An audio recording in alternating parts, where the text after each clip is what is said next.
እናንተ እየመጣችሁ ልክልካችንን የምትነግሩ አገልጋዮች ጌታ ይባርካችሁ ማለት እፈልጋለሁ። ለምን እውነት ሊነገረን ይገባል። እየመጡ እየሸነገሉን፣ እየመጡ እያጣለሉን፣ እየመጡ ተባርካችኋል እያሉን፣ ደህና ናቸው እያሉን ታመን በሽታችንን ተሸክመን ቀረ። ከናጋንንታችን ቁጭ ብለን ቀረ። ስለዚህ ምን አለ? ፍቅራችሁ ለቀብር ለሰርግና ለግራጁዌሽን ነው። ከዛ ውጭ ያለው ፌክ ነው አለ ቃል በቃል። ይህ በጣም ድፍረት የተሞላበት ንግግር ነው። ኧረ ወንድም አለ ወንድም ጋሽ የተመችቶኛል። this is what we need to hear። ይህን ነው መስማት ያለገን። ይህ ምንድን ነው ካላችሁ በጣም የምስማማበት ደግሞ የመጨረሻው ሀሳብ ብዙ አገልጋዮችን በተለይም ወደ ውጭ ለአገልግሎት ተጋብዘው የሚመጡትን የወረፈ ያስደነገጠ ምክር ነው። ስሙኝ ምን እንዳለ ራሴንም ጭምር ወቅሳለሁ አለ።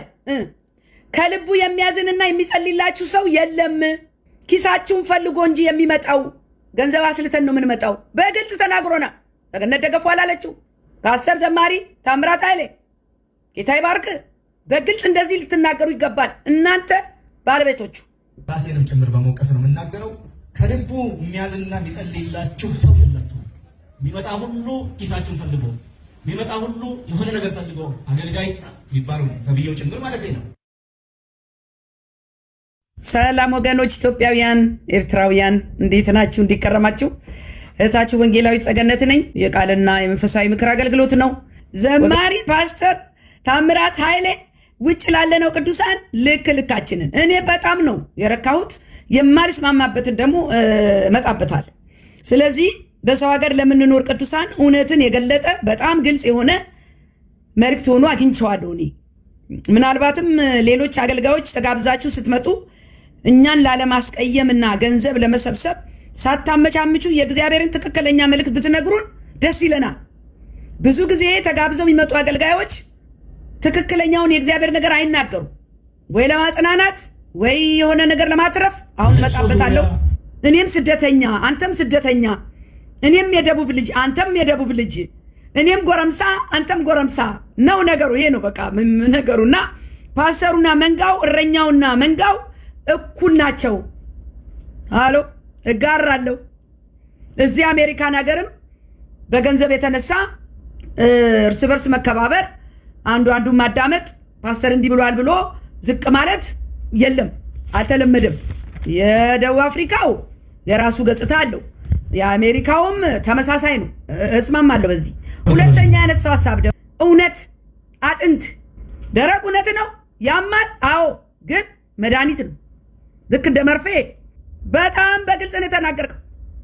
እንኳን ደቡብ አፍሪካ ይህንን መልእክትን የሰሙ ሰዎች ሌላ ቦታ አይጋብዙም ወንድም ማለት። ነገር ግን ከእውነት ጋር ቁም። ከዚህ በፊት ፓስተር ዘማሪ አስፋው መለሰም መጥቶ ነበር በተለያየ ስቴት አንድ ቦታ። አሎ ወንድም ማለት ስማኝ፣ ልካችንን ነግሮን ሄደ ብለው ሲበሳጩ ጀምር። ይችኛዋ ላይ ትንሽ ጥያቄ አለኝ፣ እናገራለሁ። ፕሮፌሽናል አማካሪዎች የሏችሁም? ብዙ ሀብት ትሰበስባላችሁ፣ የልጅ ልጆቻችሁ ላይ የሚረከቡት ነገር ፍሬ ብታፈሩ። እኔ እዚህ ላይ ያለኝ ጥያቄ ምንድን ነው? እንደ ቅዱሳን እኛ ለልጅ ልጆቻችን የምናወርሰው ወንጌልን እንጂ ገንዘብና ሀብትን አይደለም። እኔና እናንተን እግዚአብሔር ወደ ውጭ ሲያወጣን ለሌሎች ብርሃን ሆነን የወንጌልን የምስራች እንድንነግር ነው እንጂ ከአህዛብ ጋር ከሀገሬው ሰው ጋር ከነጋዴ ጋር እየተፋተግን ትርፍ እንድናካብት አይደለም። ለዚህ ነው ደቡብ አፍሪካ ከሀገሬው ጋር ፍጥጫ የመጣው። ለምን? ትኩረታቸው ገንዘብ ላይ ነው፣ ትኩረታቸው ቢዝነስ ላይ ነው እንጂ እነዚህ ሰዎች ደቡብ አፍሪካውያንን በፍቅር መያዝ፣ በወንጌል መያዝ፣ ብዙዎቹን አብረው እንዲያመልኩ ማድረግ፣ ብርሃን ሆኖ መገለጥ፣ ክርስቶስን መግለጥ ሲገባ አብረ ነጋዴ ሆነ ነው ያልተመቸህ። እንደ ኢትዮጵያዊ ደግሞ ያልሆነውን ነኝ ብሎ የሆዱን በሆዱ ይዞ እውነትን ደብቆ በውሸት እያስመሰለ የሚኖር እንደ ኢትዮጵያዊ የለም። ልቡ ሌላ አፉ ሌላ። እኛ የክርስቶስ የሆነው ግን በብርሃን የምንመላለስ እና በክርስቶስ ኢየሱስ ያለው የህይወት መንፈስ ህግ ከኃጢአትና ከሞት ህግ አርነት አውጥቶናልና የዛሬ መልእክቴ እንደ ክርስቲያን በስውር የምንሰራው ኃጢአት ምን ያህል ዋጋ እያስከፈለን እንዳለ እንድናውቅ ነው የዛሬ መልእክቴ። በተለይ ሰው አየኝ ብላችሁ በዝሙት ውስጥ ያላችሁ አገልጋዮች እግዚአብሔር ሁሉን አይቷልና ያቺ ደሊላ ሳምሶንን ጭኗ ላይ አጋድማ እንደላጨችው እግዚአብሔር ጠብቆ ጸጋህን ይላጫል። ተመለስ ወንድም አለ፣ ተመለሽ እቴ። በስውር የደበቅሽው በእግዚአብሔር ዘንድ ተገልጧል። አንተም ተገልጧል።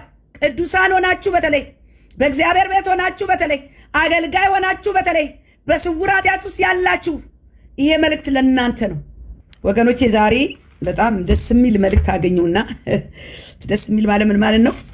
የሚመለከተን በተለይ ውጭ ያለነውን ቅዱሳን፣ ከሀገር ውጭ ያለነውን ቅዱሳን ብዙ ጊዜ አገልጋይ ይመጣልና ሊያገለግሉን ይመጣሉ እና ዘማሪ ፓስተር ታምራት ኃይሌ ደቡብ አፍሪካ ለአገልግሎት ሄዶ ሰርግ ላይ ያገለገለ የተናገራቸው ነገሮች መላውን በውጭ ሀገር የምንገኝን የቅዱሳንን ነገር ይነካልና ይህንን ሼር ማድረግ ፈለኩ እንደ መግቢያ ማለት ነው።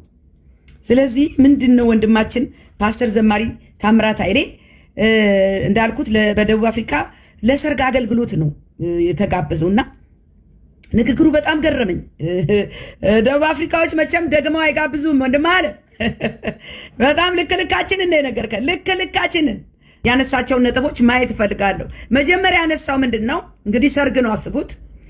አባት የሌለው ጎረምሳ ወጣት ብቻ ሃይ የሚል ይሄ ልክ አይደለም የሚል የሚገስጽ የሚመክር የቀናውን መንገድ የሚያሳይ የሌለው አባት የሌለው ልጅ አይቻለው አለ።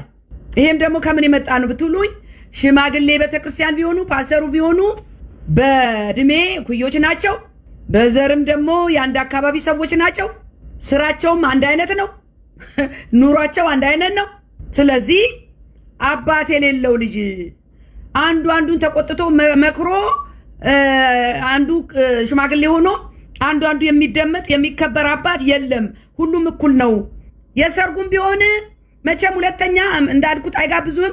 ሰርግም ይሁን ምንም ይሁን ብድር ለመመላለስና ድግስ ለመብላት ነው የምትመጡት አለ። ኦ ማይ ጉድነስ አይ ላይክ ዲስ አይ ላይክ ኢት። እንደዚህ በግልጽ መነጋገር አለ። አቤት ይህንን ፓስተር የጋበዘው ሰው በኋላ ይወቀሳል። አሰደብከን ነው የሚሉት አሁን ይህንን ሰው። ስለዚህ ትክክል ነው። ለሰርግ ለግራጁዌሽን ምናምን ብድር መመላለስ አለ። ሁለተኛ ደግሞ ቸርች የማይመጣ ሰው አይታችሁ ማታውቁት ሰው ሰርግ ግራጁዌሽን የሆነ ድግስ ሲሆን አይቀሩም። ይኸው ፓስተሩ ተናገረ። ለምን ማንጃሪና ለመብላት ከልብ የሆነ እውነተኛ የሆነ በክርስቶስ በኩል የተሳሰረ ፍቅር የላችሁም፣ ፌክ ነው አለ። እጋራሃለሁ። አሜሪካ ቢሆን ካናዳ ቢሆን አረብ ሀገር ቢሆን ደቡብ አፍሪካ ቢሆን የቅዱሳን ፍቅር ፌክ ነው። ስለዚህ የኔና የናንተ ፍሬ ምንድነው ነው አሁን ጥያቄው። ይሄ ፕሮፌሽናል ምክር ነው እንጂ መንፈሳዊ ምክር አይደለም። አንድ መንፈሳዊ አባት ሊመክር የሚገባው በእግዚአብሔር ቃል መሰረት እንደው በዛ ቦታ እስከተገኘ ድረስ ስለ ሰርግ የጋብቻን ምንነት ብታሰምራቸው መልካም ነበረ። ይሄ ለሰርግ ለሙሽራ ቁጭ ላለ ሰርግ ያስደነግጣል። ቦታውን ያማከለ መልእክት አይደለም። በዚህ ትንሽ ጥያቄ አለኝ። ነገር ግን ይሄ መካሪ የላችሁም ኢንቨስት የምታረጉበት የሚለው ደግሞ ይሄ መንፈሳዊ ምክር አይደለም። የዓለምኛውም አሉ እኮ ቁጭ ብለው እንዴት ነጋዴ መሆን እንደሚገባ፣ አሁን እንዴት ወንጌል መመስከር እንደሚገባ፣ እንዴት የእግዚአብሔርን ቃል ማጥናት እንደሚገባ፣ እንዴት ወደ ጌታ ፊታችን መፈለግ እንዳለብን ብትመክረን እሱ ዋጋ አለው። ስለ ገንዘብማ የሚመክረን መች ጠፋ ብለው ወንድማለ ምን እናርግ እንግዲህ። ሌላው ደግሞ በጣም ማልስማማው የወደፊት ራእይ የላችሁም አላቸው። እኔ ደግሞ የወደፊት ራእይ ሲል እንደ ክርስቲያን የኛ ራእይ ምንድን ነው? ጌታን ማገልገል፣ የጌታን ጥሪ ተቀብለን የእግዚአብሔርን የተመደብንበትን ርጫ መሮጥ፣ ሰማያዊ ራእይ ሊኖረን ይገባል እንጂ የወደፊት ራእይ የላችሁም። ለልጅ ልጆቻችሁ የሚሆን ራእይ የት ነው የምንኖረው? እዚሁ ነው ኖሬ ልሞት ነው ወይ? ልጆቼ ደቡብ አፍሪካዊ ነው የሚሆኑት? ወደ ኢትዮጵያ ነው የምንመለሰው ወይስ ወደ አውሮፓ? ይሄ የኛ ችግር አይደለም፣ የመንፈሳዊያን ችግር አይደለም። ይሄ የዓለማውያን ጥያቄ ነው። የት ነው የምቀበረው? የት ነው የምሞተው? የት ነው የምኖረው? እኔ ምን አገባኝ? እግዚአብሔር በሚያኖረኝ ቦታ ባስቀመጠኝ ቦታ የዛሬን እኖራለሁ። ነገ የት ነው የምኖረው ብዬ ፕላን ማድረግ አልችልም።